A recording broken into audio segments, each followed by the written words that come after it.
Assalamualaikum warahmatullahi wabarakatuh. Bismillahirrahmanirrahim. Alhamdulillah farada alaina siyama fi syahri Ramadan wa huwa syahru sabri wa sabru sawabuhul jannah. Ashhadu an la ilaha illallah wahdahu la syarika lah wa ashhadu anna sayyidana wa nabiyyana Muhammadan abduhu wa rasuluh wa ba'du. Para pemirsa TV Majelis Ulama Indonesia Jakarta Selatan yang kami hormati, pada kesempatan yang penuh dengan barakah ini, saya akan menyampaikan sedikit tema mengenai salasa qillah mujahadah fi Ramadan. Artinya 3 yang harus dikurangi berjuang di bulan Ramadan ini. Yang pertama, qillatul ta'am, artinya sedikit makan yang masuk ke dalam perut kita ini. Yang kedua, qillatul manam, sedikit tidur di bulan Ramadan ini, baik siang hari maupun di malam hari. Kemudian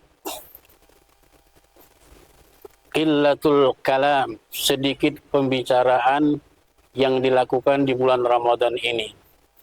Pertama, Allah Subhanahu wa taala berfirman dalam Al-Qur'an surah Al-A'raf ayat 30, Allah menyatakan, ya bani Adam khuzu zinatakum inda kulli masjidin wa kulu washrabu wa la tusrifu innahu la yuhibbul musrifin. Yang artinya, wahai manusia, pergunakanlah pakaianmu yang bersih ketika akan menuju masjid, dan makanlah, minumlah, dan jangan berlebihan. Sesungguhnya Allah tidak menyukai yang berlebihan. Pada ayat ini jelas Allah menjelaskan kepada kita makan yang sehat, sebagaimana yang telah dinyatakan oleh Rasulullah Sallallahu Alaihi Wasallam. Makan yang sehat adalah dibagi 3. Kata Nabi, sulusun li ta'amihi, sepertiga makanan yang harus masuk ke dalam perut kita ini. Yang kedua, wa sulusun li syarabihi, yang kedua adalah sepertiga minuman yang masuk ke dalam perut besar kita ini. Dan yang ketiga, sulusun li nafasihi, yang ketiga adalah sepertiga untuk pernapasan. Para pemirsa televisi Majelis Ulama Jakarta Selatan yang kami hormati, indal iftar, indas sahur, indal iftar terutama ketika berbuka puasa, perhatikan makanan harus kita kendalikan. Larangan Allah dalam surat An-Nisa tadi diterangkan bahwa wala tusrifu, dan jangan berlebihan. Artinya Allah melarang kita makan, terlebih lagi ketika berbuka puasa, sampai melakukan israf, artinya berlebihan. Allah menerangkan wala tusrifu, dan jangan berlebihan ketika kalian makan. Pada ayat ini jelas Rasulullah menerangkan, kata Nabi, man akala fawqa syab'i faqad akala al-haram. Barang siapa yang berbuka puasa makan terlampau kenyang, sungguh dia telah melakukan perbuatan yang haram. Imam Al-Ghazali menyatakan di dalam kitab Ihya Ulumuddin, ya, kata beliau, fil ju' shifaul qalbi, di dalam lapar itu terdapat kebersihan hati. Kemudian apabila kita berbuka puasa dengan penuh perut besar kita ini dengan makanan dan minuman, maka dinyatakan oleh Imam Al-Ghazali di dalam Ihya Ulumuddin, idzam tala'atil ma'iddah namatil fikrah, kata beliau, apabila perut kita ini dipenuhi dengan makanan, maka efek daripada makanan yang terlampau banyak itu, kata beliau, namatil fikrah, tidak berfungsi secara baik otak kita ini. Namatil fikrah, tidak berfungsi secara baik otak kita ini. Itu karena terlampau banyak makanan yang masuk ke dalam perut besar kita ini. Kemudian yang kedua, kata Imam Ghazali, apabila sudah tidak berfungsi akal secara normal, maka yang kedua, waqadatil a'dha'u 'anil ibadah, maka akan lemah al-a'dha, artinya organ tubuh kita ini untuk melaksanakan ibadah kepada Allah Subhanahu wa taala. Ini dampak daripada makanan yang berlebihan yang dilakukan di saat berbuka puasa. Kemudian Rasulullah sallallahu alaihi wasallam menyatakan, ahallallahu lahla wasyruba ma lam yakun sarfan.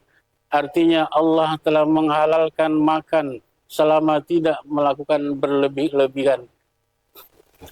Rasulullah pun menyatakan, kami apabila makan tidak akan kenyang, tidak akan berlebih-lebihan. Itulah yang harus kita ikuti perbuatan Rasulullah sallallahu alaihi wasallam ketika berbuka puasa. Artinya kita kendalikan makanan yang masuk ke dalam perut besar kita ini. Kemudian yang kedua, wasulusun li syarabihi, dan yang kedua adalah sepertiga minuman yang harus masuk ke dalam perut besar kita ini. Dan yang ketiga, wasulusun li nafasihi, dan yang ketiga adalah sepertiga untuk pernapasan. Inilah kata Rasulullah, berpuasa itu adalah sehat. Maka apabila kita cara makan kita, cara minum kita, kemudian cara makan yang kita lakukan adalah sepertiga makanan yang masuk, kemudian sepertiga minuman yang masuk, dan sepertiga lagi adalah untuk pernapasan kita ini. Itulah kata Nabi, berpuasa mendatangkan kebaikan, berpuasa mendatangkan kesehatan bagi orang yang berpuasa. Para pemirsa televisi Majelis Ulama yang kami hormati. Kemudian yang kedua, qillatul kalam. Jadi di bulan Ramadan ini adalah kita tidak boleh banyak berbicara. Karena kata Nabi, man kasura kalamuhu kasura saqatuhu. Barang siapa yang banyak bicara, banyak pula tergelincirnya. Wa man kasura saqatuhu kasura zunubuhu. Dan barang siapa yang banyak tergelincirnya, maka banyak pula dosanya. Wa man kasura zunubuhu fal naru maswa. Maka barang siapa yang banyak dosanya, maka neraka tempatnya. Itulah yang harus kita kendalikan di bulan Ramadan ini. Mengurangi pembicaraan, apalagi pembicaraan yang tidak berguna di bulan Ramadan ini. Rasulullah menyatakan, "Falyakul khairan aw liyasmut." Ucapkanlah yang baik atau diam saja. Apabila di bulan Ramadan ini kita harus mengendalikan hifzul lisan, menjaga lidah kita ini, menjaga perkataan kita ini.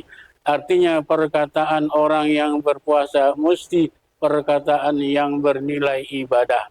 Jadi Rasulullah telah menyatakan, "Falyakul khairan aw liyasmut."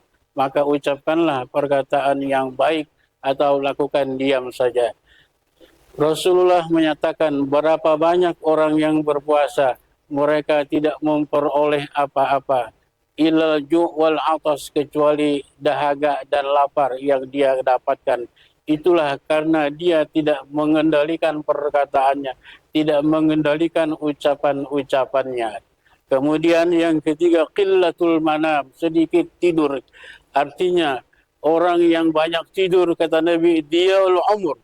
Diaul umur artinya menyia-nyiakan umur. Jadi orang yang banyak makan, banyak pula tidurnya.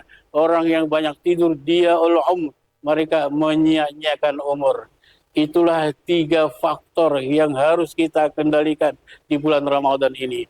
Yang pertama, saya ulang, qillatul kalam, sedikit bicara. Yang kedua, qillatul niyam, qillatul manam. Kemudian qillatul ta'am, yang ketiga sedikit makan.